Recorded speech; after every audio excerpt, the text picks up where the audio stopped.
అది ఆ చెట్టు రీజన్. కానీ ఇది కాయలు లేకుండా ఆకులు చూపిస్తుంది. అంటే వేషం, కపటపు నడత, యథార్థత లేని దాన్ని దేవుడు ఒప్పుకోడు. యథార్థత లేమిని ఒప్పుకోడండి. నువ్వు మంచి అయినా చెడ్డైనా సరే ఉన్నదున్నట్టు జెన్యూన్గా యథార్థంగా ఉండు. అంతేగాని ఒక రకంగా ఉండి ఇంకొక రకంగా చూపించవాకు.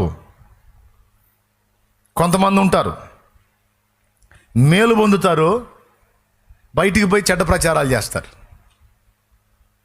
మేలు పొందుతారు, మన దగ్గర ఉపకారం పొందుతారు, బయటికి పోయి మన మీద చెడ్డ ప్రచారాలు చేస్తారు. మళ్ళీ మనం కనపడగానే వందనాలు అన్నయ్య, వందనాలు వా నాన్నయ్య, ప్రార్థన చేస్తాను అన్నయ్య నీకోసం అంటారు.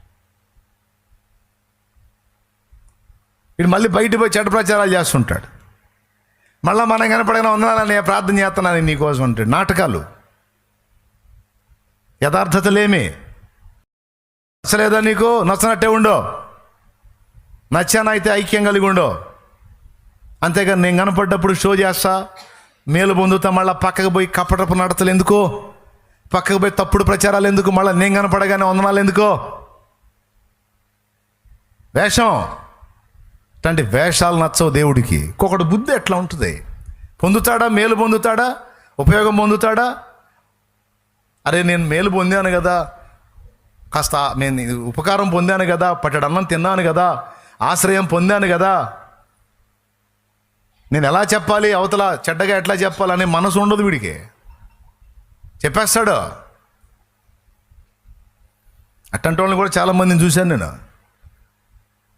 మేలు పొంది కీడు ప్రచారాలు చేసిన వాళ్ళని. అయినా నా తత్వం నేనేం మార్చుకోను. ఆడి బుద్ధి ఆడు మార్చుకున్నప్పుడు నా బుద్ధి నేను ఎందుకు మార్చుకుంటాను? మేలు పొంది కూడా కీడు చేసే బుద్ధి ఆడి బుద్ధి అయితే, కీడు చేసే ఆ దరిద్రుడికి కూడా మళ్ళీ మేలు చేసే బుద్ధి నా బుద్ధి, నా దేవుడు నాకు నేర్పిన బుద్ధి.